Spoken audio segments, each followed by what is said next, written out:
화평하게 하는 자는 복이 있나니 그들이 하나님의 아들이라 일컬음을 받을 것이며. 아멘. 네. 이 말씀에 의지해서 팔복 7번째 복입니다.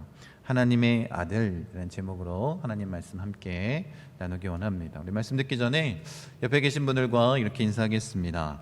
예수님의 성품을 담는 것이 복입니다. 함께 인사하겠습니다. 예수님의 성품을 담는 것이 복입니다. 아멘. 네.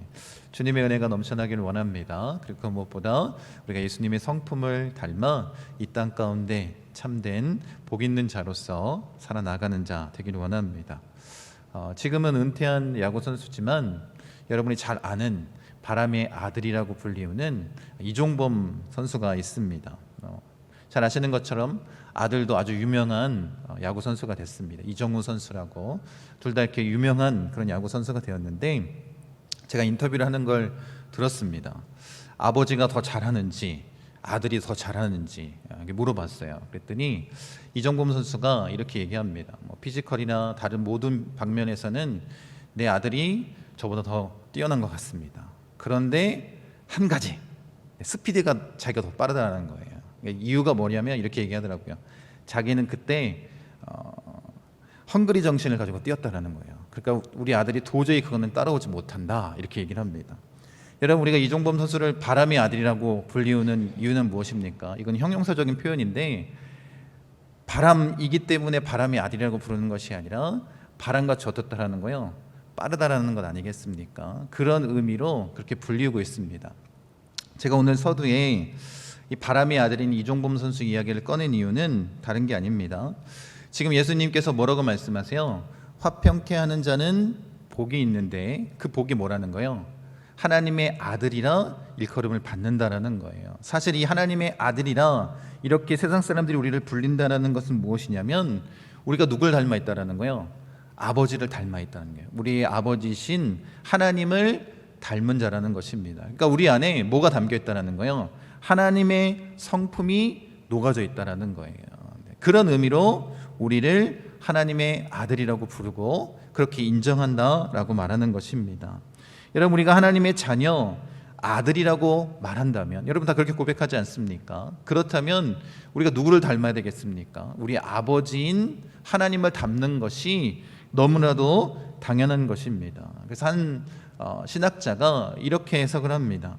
하나님은 본래 혼자 계시지 못하는 그런 본성적으로 더불어서 사는 그런 존재라는 거예요. 그걸 어디서 볼 수 있냐면, 창조 때부터 그 모습을 보여주시는데, 인간을 창조하실 때 뭐라고 기록하고 있습니까? 우리의 형상대로. 그러니까 나의 형상대로 그렇게 말씀하신 것이 아니라 우리의 형상대로 그렇게 말씀하시고, 또 뿐만 아니라 아담이 독초하는 것을 불쌍히 여기셔서 누굴 주신 거예요? 하와를 만들어 주시지 않습니까?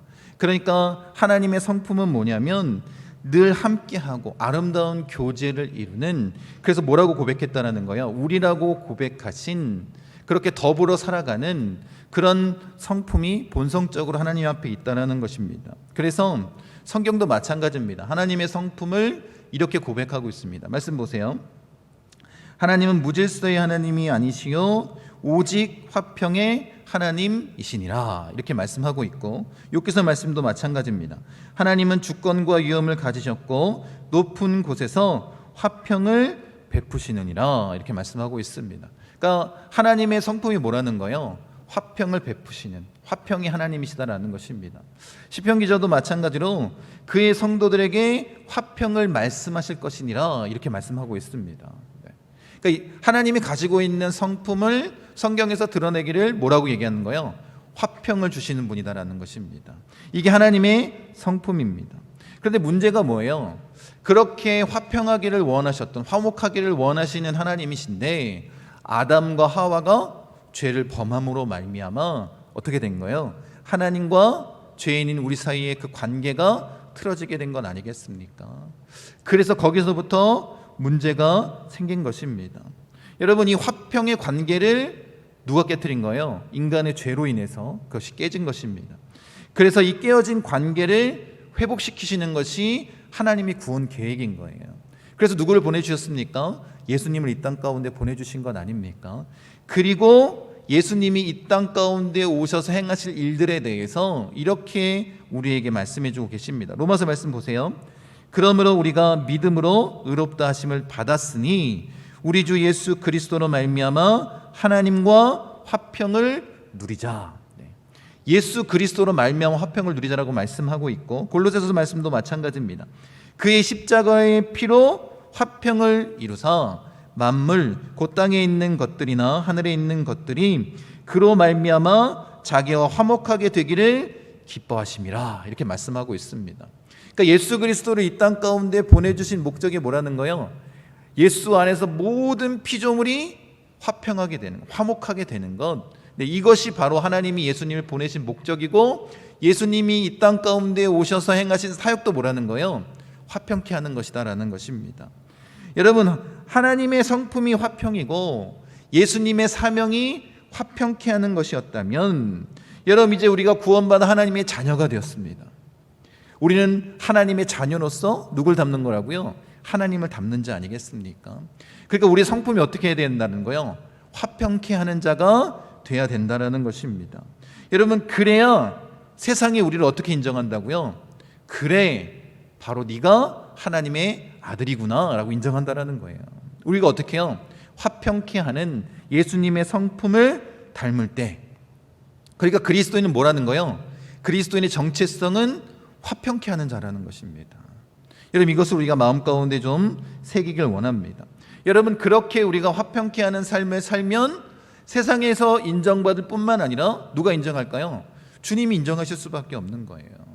왜냐하면 그것이 예수님이 이 땅 가운데 오신 사명이었고, 그 사명을 누가 짊어지고 가는 거예요? 우리 믿는 자들이 짊어지고 간다면 하나님이 기뻐하시지 않겠습니까? 여러분, 이 화평이라는 것은 구약적인 용어로 보면 여러분이 잘 아는 샬롬이라는 단어입니다. 그래서 우리가 인사할 때도 샬롬 막 이렇게 인사하는 사람들도 있죠. 네. 여러분, 이 단어적인 의미를 살펴본다면 첫 번째 의미는 이것입니다.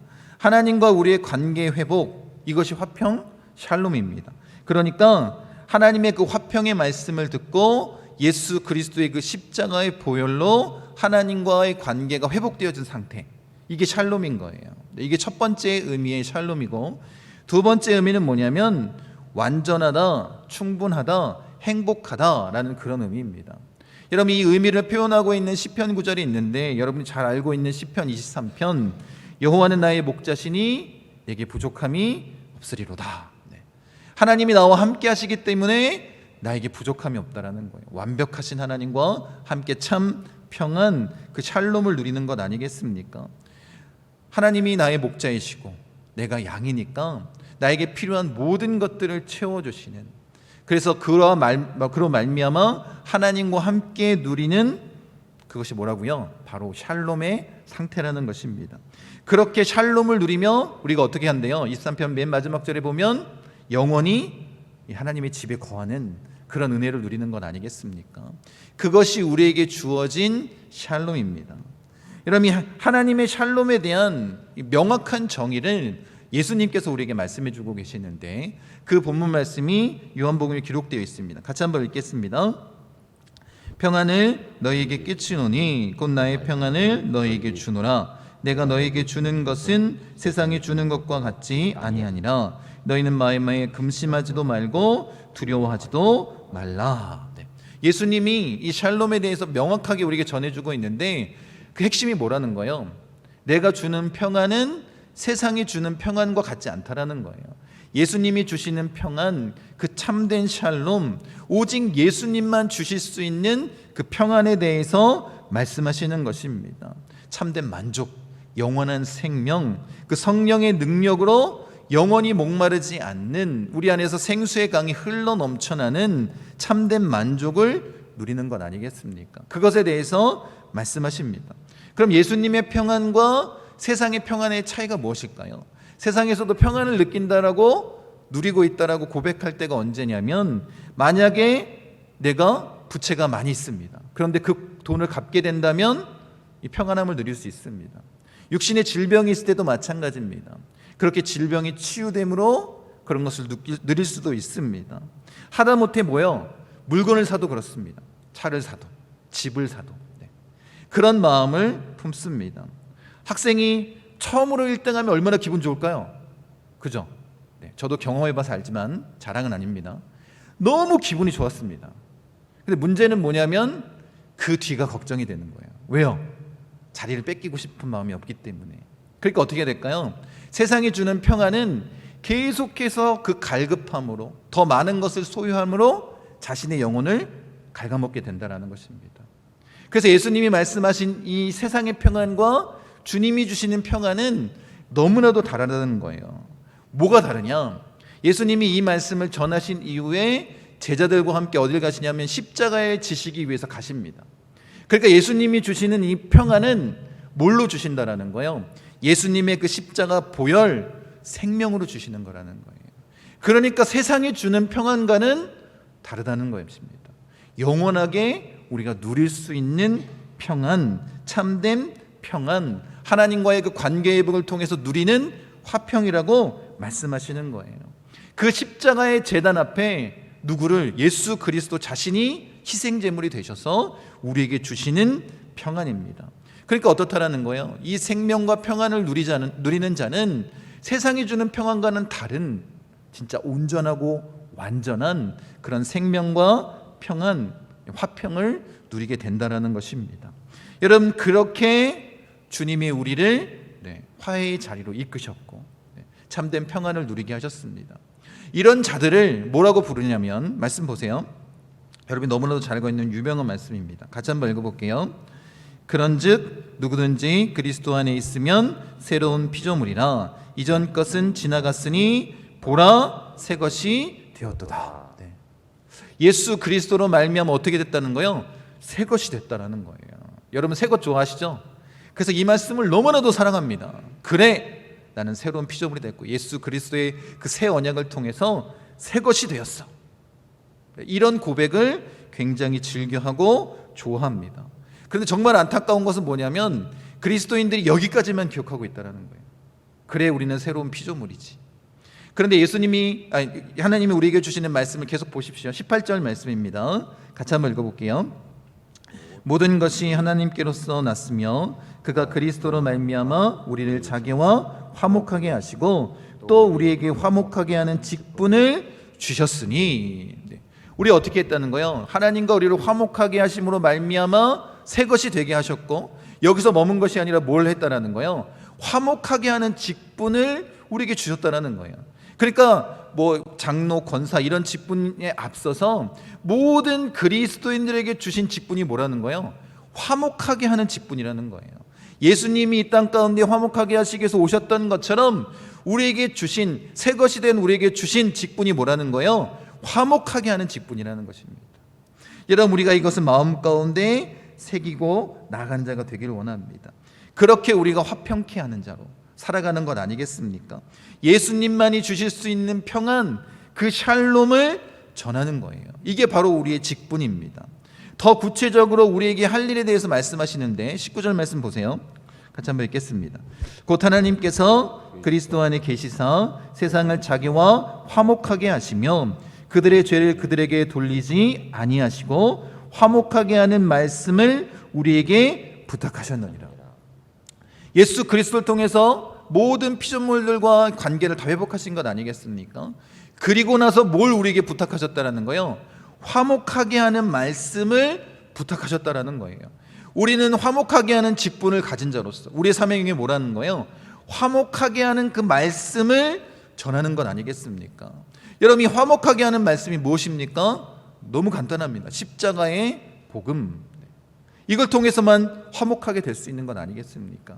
그 화목의 말씀을 우리에게 주셨다라는 거예요. 그리고 우리에게 부탁하셨다라는 거예요. 우리로 하여금 그 화목하게 하는 말씀을 전하는 자로 나아가는 것 아니겠습니까? 십자가 복음 안에 이 모든 것의 회복, 관계 회복에 대해서 말씀하시는 거예요. 여러분, 우리가 십자가를 표현할 때 수직과 수평의 관계라고 얘기하고 있지 않습니까? 하나님과의 관계 회복을 통해서 뭐가 이루어지는 거예요? 이제 모든 피조물들과의 관계가 회복되는 거예요. 예수 안에서 이 화목하게 하는 말씀을 전하는 것, 이게 바로 우리의 사명이라는 것입니다. 그러니까 원수된 것을 모두 다 회복시킨 거예요. 이 십자가로 말미암아 예수님이 회복시켜 주셨고, 이제 우리가 할 일은 뭐라는 거예요? 이 십자가의 복음을 들고 화목하게 하는 것, 화평케 하는 것, 그게 바로 우리의 사명이라는 것입니다. 그게 바로 그리스도인이라는 것입니다. 여러분, 그렇게 우리가 화평의 복음을 전하는 자가 되길 원합니다. 그런데 왜 우리가 하나님의 아들이라 일컬음을 받아야 되겠습니까? 여러분, 이게 굉장히 중요한데, 여러분에게 분명히 주어진 복이 뭐라는 거예요? 말씀과 사명이, 직분이 화목하게 하는 것이고, 이 화목의 말씀을 전하는 것, 십자가 복음을 전하는 것입니다. 그런데 세상 사람들이 우리를 인정하지 않는다면 우리가 전하는 그 복음에 영향력이 있겠습니까? 그러니까 우리가 화평케 하는 자로서 하나님의 아들이라고 누구한테 인정받아야 되는 거예요? 세상 사람들에게 그렇게 인정을 받을 때 그 세상 사람들이 뭘 받아들인다는 거예요? 복음을 받아들이는 것입니다. 그러니까 우리가 믿는 자라면 반드시 우리가 해야 될 일, 그건 세상 사람들에게 인정받는 것입니다. 내가 당신을 보니까 하나님의 아들 같습니다. 뭐 때문에? 화평케 하는 그 모습을 보니까 당신은 진짜 하나님의 아들 같습니다. 그런 마음을 표현하는 자에게 우리가 복음을 온전히 전할 수 있지 않겠습니까? 그래서 우리의 사명이 다른 것이 아니라 화평케 하는 것입니다. 여러분, 제가 전하는 이 말씀을 모르시는 분이 아무도 없을 것입니다. 그런데 여러분, 한번 곰곰이 생각해 보십시오. 우리가 이제 장식으로 십자가 목걸이를 달고 다닌다면, 십자가의 목걸이를 달고 다니는 이유가 뭐예요? 이거 한간간이에요. 화평케 하기 위한 것입니다. 그런데 싸울 때는 어떻게 해요? 십자가 목걸이 감추시죠? 네. 옛날 때 그 차에다가 익투스 마크를 굉장히 많이 달고 다니셨는데, 뭐 아니면 그 백밀러 앞에, 그 미러 앞에다가 십자가를 달고 다니시는 것. 요즘에는 있어요, 없어요? 없습니다. 거의 안 들고 다니십니다. 왜 그럴까요? 싸울 때 불리합니다. 뭐라고 얘기해요? 교회 다니는 사람이, 목사가, 장로가 그런 얘기를 합니다. 그럼 일단 싸움에서 불리한데, 그리스도인들 가운데 건들지 말아야 할 게 바로 이건 아니겠습니까? 교회 다니는 사람들이 왜 그래? 그럼 어떻게 해요? 참고 있었던 화가 확 치밀어 오릅니다. 그래서 아주 그냥 대판 싸우잖아요. 근데 왜 그럴까요? 겉으로 드러내는 건 이거예요. 어떻게 감히 예수님을, 그런 마음으로 싸우는데 사실은 그렇지 않습니다. 속마음은 뭐예요? 자기가 화평케 하는 자로 살지 못했기 때문인 거예요. 그러니까 그 사람이 공격하는 그 메시지가 자기 자존심을 건드렸기 때문에 화를 내는 것입니다. 여러분이 진짜 화평케 하는 삶을 사는 자라면 세상이 그렇게 얘기한들 여러분의 화가 치밀겠습니까? 여러분이 곰곰이 생각해 봐야 되는 거예요. 우리가 그리스도인으로서 이 화평케 하는 사명을 감당하는 자로서 지금까지 살아왔느냐? 아니면 세상 사람들과 동일하게 살아가면서 아예 망각한 채 그냥 교회만 다니고 나는 천국만 가면 돼, 이런 마음으로 신앙생활을 했는지를 우리가 한번 잘 점검해 봐야 됩니다. 분명하게 예수님 우리에게 뭘 맡기셨다라는 거예요? 화목하게 하는 직분과 말씀을 부탁하셨어요. 그 십자가의 복음을 전하는 사명자로 우리를 세우셨습니다. 여러분, 교회 용어 사전에 보면 이 화평케 하는 자에 대해서 이렇게 얘기합니다. 미움이 있는 곳에 평화를 조성하고 분열이 있는 곳에 화해와 일치를 추구하는 자. 이게 뭐라는 거예요? 이게 화평하게 하는 사람이라는 거예요. 여러분, 이것이 그리스도인의 모습입니다. 뿐만 아니라 세상 사람들이 원하는 그리스도인의 모습이기도 합니다. 그런데 여러분 어떻습니까? 오히려 교회 안에 있는 성도들이 더 마음 어려워하고 힘들어합니다. 그 관계 가운데 미움이 쌓이고 분열하고 싸우는 모습 때문에 더 고통스러워한다는 거예요. 이게 정말 안타까운 일 아니겠습니까? 무엇이 문제라는 거예요? 이것을 우리가 망각하고 살았다라는 거예요. 그리스도인은 어떤 존재다? 화평케 하는 자다라는 거예요. 그렇게 해서 하나님의 아들이라고 세상이 인정하는 사람이 그리스도인이라는 거예요. 그게 예수님이 우리에게 주시는 7번째 복의 메시지 아니겠습니까? 그런데 이것을 망각하고 살았다는 것입니다. 여러분, 그래서 중요한 게 이것입니다. 여러분, 진짜 여러분들이 그래, 나는 화평케 하는 자지 라고 내가 참고 화평하기 위해서 내가 스스로 막 노력을 한다면 여러분 어떤 일이 벌어질까요? 화평케 하는 역사가 나타나는 것이 아니라 내 마음 가운데 화병이 생깁니다. 네. 여러분 다 경험한 거 아닙니까? 그래 이렇게 화평케 해야 되는데, 교회 안에서 분란이 없어야 되는데 내가 좀 참아야지. 그럼 집에 가서 어때요? 속에서 열불이 납니다. 네. 왜 이렇게 안 되는지. 네. 여러분 이런 마음을 품는다면 화평하기가 참 어렵습니다. 그래서 중요한 건 뭐냐면 이 화평을 이루기 위해서 가장 먼저 우리가 예수님과 먼저 화목을 이루어야 되는 거예요. 그 관계가 온전히 이루어져야 됩니다. 하나님과의 관계 회복이 먼저 중요한 거예요. 하나님과의 화목, 화평을 온전히 이룬 이후에 나아갈 수 있는 건 아니겠습니까? 그래서 바울이 강조하는 게 있어요. 뭐라고 강조하고 있냐면, 내가 그리스도를 대신하여 간청하노니 너희는 하나님과 화목하라. 이게 첫 번째라는 거예요. 그냥 말씀만 듣고 그래 나는 화평케 하는 자로 살아야지, 내 스스로 뭔가 노력해야지, 그럼 된다고요? 안 된다고요? 안 된다니까요. 가장 중요한 건 먼저 하나님과 화목하는 것이 중요한 건 아니겠습니까? 여러분, 그래서 주님이 우리에게 주신 그 관계는 뭐냐면 사랑의 관계라는 거예요. 내가 먼저 하나님을 사랑한 것이 아니라 누가 먼저 우리를 사랑한 거예요? 하나님이 먼저 우리를 사랑하시고 그 관계 회복을 이루시기 위해서 예수 그리스도를 보내주신 것 아닙니까? 그러니까 우리가 온전히 이 사랑의 관계 안에서 하나님과 화목함을 경험하고 그렇게 하나님과 화목하는 데 집중하고 나아갈 때 이제 뭐가 이루어진다는 거예요? 수평적으로 다른 사람들을 화평케 할 수 있는 그런 은혜와 능력이 우리에게 생기는 것입니다. 여러분, 하나님과 우리 사이에 아직도 죄라는 이 담벼락이 막혀 있다면 아무것도 할 수 없는 거예요. 이 벽을 허물지 않는다면 우리가 어떻게 우리에게 맡겨진 이 화목하게 하는 직분을 감당할 수 있겠습니까? 그러니까 어떻게 한다고요? 가장 먼저 하나님과의 관계 회복이 먼저 우선이라는 것, 이걸 기억하시기 바랍니다. 울산에서 목회하시는 안호성 목사님이라고 계십니다. 이분이 굉장히 그 큰 병에 걸려서 이제 그 병원의 의사들도 이제 가망이 없다라는 이야기를 들었나 봐요. 그런데 하나님의 은혜로 회복되었습니다. 그리고 이제 처음 그 태어난 후에 운전하는, 본인이 목사님 운전하는 차에 어머니를 모시고 탄 거예요. 이렇게 막 이렇게 운전을 하고 가는데 어머니가 처음엔 막 기뻐하시더니 눈물을 막 흘리시는 거예요. 그럼 막 눈물을 흘리면서 이렇게 얘기했답니다. 이제 병원에 있을 때에는 다시 살아나지 못한다는 그 이야기를 듣고 얼마나 마음이 아팠겠습니까?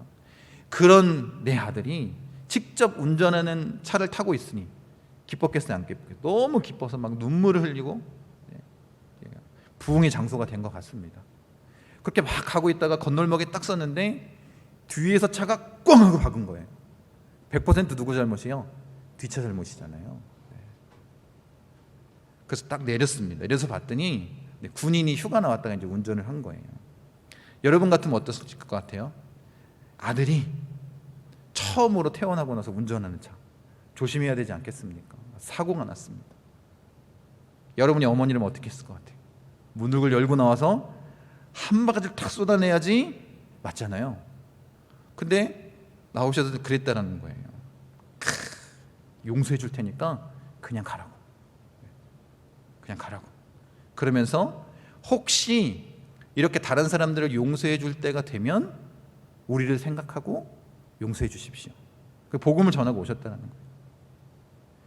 그 사건을 보고 이 안호성 목사님이 뭘 생각했냐면 이런 생각했대요. 자기 생명을 어떻게 지금 보너스로 사는 생명 아니겠습니까? 그렇게 하나님의 은혜를 깊이 경험하니까 이런 것들은 아무것도 아닌 거예요. 다 용서가 된다는 것입니다. 여러분, 그런 은혜가 우리에게 있어야 된다는 거예요. 하나님과의 그 깊이 있는 관계 가운데 하나님의 은혜가 넘쳐나야 다른 사람들을 수용하고 받아줄 수 있는 마음이 생기는 거예요. 그런데 그렇지 않고 오늘 목사님이 화평케 하라고 했으니까 내가 한번 해봐야지. 된다 안 된다. 화병만 생깁니다. 그러니까 여러분들이 먼저 하나님과의 관계 가운데 집중하시기 바랍니다. 여러분, 그래서 이게 중요한 거예요. 하나님의 눈, 하나님의 기준으로 우리가 화평케 하는 자가 돼야 된다는 것입니다. 하나님의 눈과 마음이 있을 때 우리가 침묵하고 참아줄 수 있고 용서할 수 있는 거예요. 이것이 없으면 너무나도 마음이 어렵습니다. 여러분, 이 기준이 분명하다면 우리의 속이 터지고 화가 나도 누가 그 마음을 회복시키실까요? 주님이 회복시키는 건 아니겠습니까? 여러분, 우리가 그런 모습으로 나아가길 원합니다. 그런 은혜가 우리 가운데 넘쳐나기 원합니다. 홍성건 목사님이 이 화평케 하는 자, 그래서 이 화평이라는 그런 기준으로 세 부류의 사람에 대해서 나눈 것이 있습니다. 첫 번째가 어떤 사람이냐면 화평을 깨는 자입니다. 이 화평을 깨는 자, 맨날 논쟁하고 비판하고 사람의 잘못을 드러내고 옳고 그름을 따지는 것을 좋아하는 사람입니다. 그래서 사실은 피해의식이 굉장히 많이 있습니다. 그래서 다른 사람에게 대해서 적대감을 나타내는 자. 이 사람의 특징이 뭐냐면 이 사람한테 가서는 저 사람의 단점을 이야기하고 저 사람한테 가서는 누구의 단점을 이야기해요? 이 사람의 단점을 이야기하는 사람입니다. 화평을 깨는 사람. 이게 첫 번째 부류고, 두 번째 부류는 나만 화평한 자입니다. 대부분의 그리스도인이 여기에 속해 있습니다. 뭐만 하면 된다고요? 나만 화평하면 돼요. 나에게 문제만 없으면 됩니다. 그러니까 어떻게 해요? 분쟁이 있다면 그 분쟁을 적극적으로 해결하려고 하지 않습니다. 뭐만 하면 된다고요? 나만 화평하면 되기 때문에 그렇습니다. 이게 두 번째, 나만 화평한 자입니다. 대부분의 그리스도인이 여기 속해 있습니다. 그리고 세 번째가 화평케 하는 자입니다. 이 화평케 하는 자의 특징이 뭐예요? 분쟁이 있으면 분쟁을 가만두지 못합니다. 하나님의 마음으로 그 분쟁을 해결하는 자. 어느 곳에 가든지 그것이 화평하게 화목하게 만들기 위해서 노력하는 자입니다. 그래서 누구처럼 예수님이 희생하신 것처럼 그렇게 나의 삶을 희생해서라도 어떻게 해요? 그 공동체가 회복되도록 노력하는 사람입니다. 이게 바로 화평케 하는 자. 이 사람의 특징은 뭐냐면 이 사람은 이쪽 사람한테 가서는 저 사람 칭찬을 하고 저 사람한테 가서는 누굴 칭찬해요? 이 사람을 칭찬하는 사람입니다. 그렇게 회복시키기 위해서 노력하는 사람이 바로 이 화평케 하는 자, 평화를 만드는 사람, 피스메이커, 화평케 하는 사람입니다. 여러분, 우리가 이 세상을 살아가는 하나님의 백성이라면 나 혼자만 잘 살자, 이런 마음을 갖고 있으면 어떻게 이 땅 가운데 하나님의 나라가 회복되겠습니까? 우리가 품어야 될 마음은 뭐냐면 화평케 하는 자로 살아가는 것입니다. 분쟁이 있다면, 다툼이 있다면, 미움이 있다면 그것을 나의 삶을 희생해서라도 회복시키고자 노력하는 것, 그렇게 적극적으로 피스메이커로 살아가는 것 아니겠습니까? 여러분, 우리가 그런 마음으로 나아가길 원합니다. 그런데 우리가 기억할 것이 있는데 예수님이 뭐라고 말씀하시냐면 나는 화평이 아니라 검을 주러 왔다라고 얘기합니다. 여러분, 예수님이 이렇게 말씀하신 것은 복음에 관계된 것에 대해서만 이렇게 얘기하신 거예요. 그러니까 어떻게 하는 거예요? 이 복음을 위해서 가족들과도 다툴 수 있고 내 생명을 주님께 맡기고 자기 십자가를 지고 주님을 따라오지 않는다면 그것이 바로 어떻게 되는 거예요? 검을 주러 온 것처럼 그런 어려움을 당할 수 있다라고 주님이 말씀하신 것입니다. 여러분, 이 말씀이 우리 마음 가운데 좀 깊이 새겨져야 됩니다. 왜냐하면 여러분, 예수님도 마찬가지입니다. 만민이 기도하는 집인 성전을 더럽히자 분노하셨습니다. 여러분, 우리가 화평케 하는 자라고 해서 무조건 참고 무조건 받아주고 이런 의미가 아닙니다. 뭐에 대해서는, 이 복음에 대해서는 분명한 그리스도인의 정체성, 바로 이 복음, 십자가 복음 앞에서는 절대로 뭐하면 안 된다? 타협하거나 용납하면 안 된다라는 거예요. 여러분, 이게 굉장히 우리에게 중요하지 않습니까? 이 분명한 기준이 우리에게 세워져야 우리가 진정으로 화평케 하는 사명을 감당할 수 있는 거예요. 여러분, 사도들이 공회에 끌려가서 예수 이름을 전하지 말라고 그렇게 엄포를 놓지 않습니까? 그때 사도들이 뭐라고 얘기해요? 네네 하고 들어오면 화평케 하는 거 아니겠습니까? 그렇게 얘기하지 않습니다. 사람을 기쁘게 하냐, 하나님을 기쁘시게 하냐, 너희가 선택해봐라. 어떻게 하겠다라는 거예요? 그 복음 앞에서는 한치도 물러서지 않겠다라는 거예요. 여러분, 우리도 이런 분명한 기준이 있어야 되는 것입니다. 복음 앞에서는, 이 십자가의 복음 앞에서는 물론 그 기준 앞에 우리가 트러블 메이커가 될 수도 있는 것이고, 그 복음 때문에 우리가 화평케 하는 피스메이커가 될 수도 있는 건 아니겠습니까? 무조건 참는 것만이 화평케 하는 것이 아니다라는 것, 여러분 이것을 마음 가운데 새기기를 원합니다. 여러분 그래서 우리 마음 가운데 중요한 게 이거예요. 이걸 알고 있기 때문에 그래, 그러면 내가 너의 그 마음 상태를 바로잡아 주겠어, 분란을 없애주겠어, 이런 마음을 가지고 나를 드러내고 이렇게 해야 되라고 계속해서 강조하게 된다면 어떤 일이 벌어질까요? 반드시 후회합니다. 내가 할 수 있는 것은 아무것도 없습니다. 저 사람의 잘못이 내 눈앞에 보인다 할지라도 우리는 어떻게 해야 될까요? 내가 뭔가를 고치려고 하거나 그런 마음으로 다가가는 것이 아니라 주님의 마음으로, 주님의 뜻대로 이루어지도록 행해야 된다는 것입니다. 그래서 우리가 예수님을 본받아야 되는 거예요. 예수님이 사람들을 만나기 전에 항상 뭐 하셨습니까? 밤새도록 기도하시고, 한적한 곳에 가서 기도하시고, 새벽에 일어나서 기도하시고, 그 다음에 누굴 만났어요? 그 다음에 사람들을 만났습니다. 하나님과의 관계 회복을 온전히 이루신 이후에 사람들에게 달아가서 화평을 전하셨습니다. 우리도 마찬가지라는 거예요. 내가 뭔가를 할 수 있다라고 착각하고 있다면 그것이 교만 아니겠습니까? 그걸 다 버리고 예수님을 본받아 어떻게 한다고요? 하나님 앞에 먼저 그 관계 회복을 이루기에 달려가는 자가 되기를 원합니다. 여러분, 그래서 화평케 하는 사람만이 하나님의 아들이라고 일컬음을 받는다라는 거예요. 세상이 인정한다라는 것입니다. 이 그리스도인의 정체성을 분명하게 나타내는 거예요. 이것을 이루기 위해서는 우리가 어떻게 해야 된다? 먼저 하나님과의 그 관계 가운데 온전한 회복을 이루고 하나님의 그 새로운 관계인 그 사랑의 관계, 그것을 통해서만 우리가 다른 사람들과도 화평을 이룰 수 있다는 거예요. 이것을 꼭 기억하시기 바랍니다. 여러분, 그렇게 십자가의 복음을 전하며 화평케 하는 자로 나아가는 하나님의 자녀가 되기를 원합니다. 여러분, 그것이 바로 우리에게 복이 된다라고 말씀하고 있습니다. 여러분, 우리가 이 화평케 하는 그 직분을 감당하고 그렇게 예수님께 인정받고 세상 앞에 인정받는다면 이거 진짜 복 아니겠습니까? 여러분, 분명하게 우리가 마음 가운데 새겨야 될 것, 하나님의 아들이라고 불리는 것이 우리에게 복입니다. 왜 복일까? 여러분, 삶을 변화시키는 101가지 이야기라는 책에 나오는 그런 내용입니다. 이제 한 가정이 있습니다.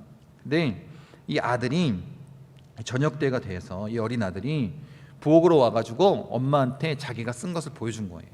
그 내용을 보니까 이렇게 써 있었다고 합니다. 잔디 깎은 값 $5, 이번 주에 내 방 청소한 값 $1, 가게에 엄마 심부름 다녀온 값 50센트, 엄마가 시장 간 사이에 동생 돌봐준 값 25센트, 쓰레기 내다 버린 값 $1, 숙제를 잘한 값 $5, 마당 청소하고 빗자루질을 한 값 $2, 전부 합쳐서 $14 75센트. 뭐라는 거예요? 주시오, 이렇게 내민 거잖아요. 경제관념이 굉장히 뛰어나지 않습니까? 여러분들이 만약 그런 용지를 받았다면 어떤 마음을 가지시겠습니까? 이 엄마는, 이 아내는 여러 가지 생각이 아마 지나갔던 것 같아요. 근데 이 아내가 갖고 있는 생각을 이 글을 쓰고 있는 아빠는 좀 알았던 것 같습니다. 그랬더니 한참 있다가 이 아들이 준 그 종이를 뒤집어서 뒷면에다가 엄마가 이렇게 썼다라는 거예요. 너를 내 뱃속에 10달 동안 데리고 다닌 값 무료. 내가 아플 때 밤을 새워가며 간호하고 널 위해 기도한 값 무료. 너 때문에 지금까지 여러 해 동안 힘들어하고 눈물 흘린 값 전부 무료. 이 모든 것 말고도 너에 대한 내 사랑은 무료. 너 때문에 불안으로 지샌 수많은 밤들과 너에 대해 끝없이 염려했던 시간들도 모두 무료. 장난감, 음식, 옷, 그리고 심지어 내 코를 풀어준 것까지 전부 무료. 이 모든 것 말고도 너에 대한 내 진정한 사랑은 무료. 이렇게 썼다라는 거예요. 여러분, 이 글을 읽은 아들이 갑자기 막 눈물을 뚝뚝 흘리더니 거기다 이렇게 썼다고 합니다. 전부 다 지불되었어. 여러분, 하나님의 은혜를 온전히 경험하는 것. 여러분, 하나님이 정말 그 무한한 사랑으로 우리에게 관계 회복을 먼저 행하신 것 아니겠습니까? 이 어머니의 마음이 우리 아버지 하나님의 마음 아니겠습니까? 그 하나님의 은혜를 경험하는 것, 이것이 우리에게 복 아닙니까? 그렇게 화평을 이루게 된다면 우리가 서 있는 곳이 하나님의 나라가 되는 거예요. 우리가 화평의 복음을 전해서 세상 사람들이 그래 당신이 하나님의 아들입니다, 내가 당신과 함께 하나님의 나라를 경험하고 싶습니다, 이렇게 고백하는 것, 이것이 진짜 복 아니겠습니까? 이게 우리에게 복이라는 거예요. 여러분, 우리 이렇게 화평케 하는 자로 살아가기 원합니다. 하나님의 그 사랑의 마음을 온전히 전할 수 있는 자가 되기 원합니다. 하나님과 이렇게 관계가 회복되어지는 자로 살아가기 원합니다. 이게 진정한 복임을 여러분 믿으시기 바랍니다.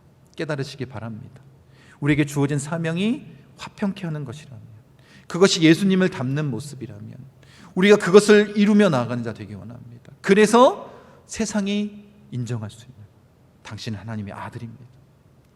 여러분, 이것이 진정한 복인 것은 세상만 인정하는 것이 아니라 우리 주님도 우리를 인정하는 것 아닙니까? 그렇게 우리가 나아가는 자가 되기 원합니다. 예수님처럼 전쟁과 미움과 분쟁과 다툼이 있는 곳에 예수님이 먼저 그렇게 자신을 희생하셔서 관계 회복을 이루셨던 것처럼 그 주님을 닮은 모습으로 우리가 관계 회복을 이루어 나가는 자가 되기를 원합니다. 그리고 이 땅 가운데 천국을 누리시는 우리 목포순복음 중학교 성도님 되시기를 간절히 축원드립니다.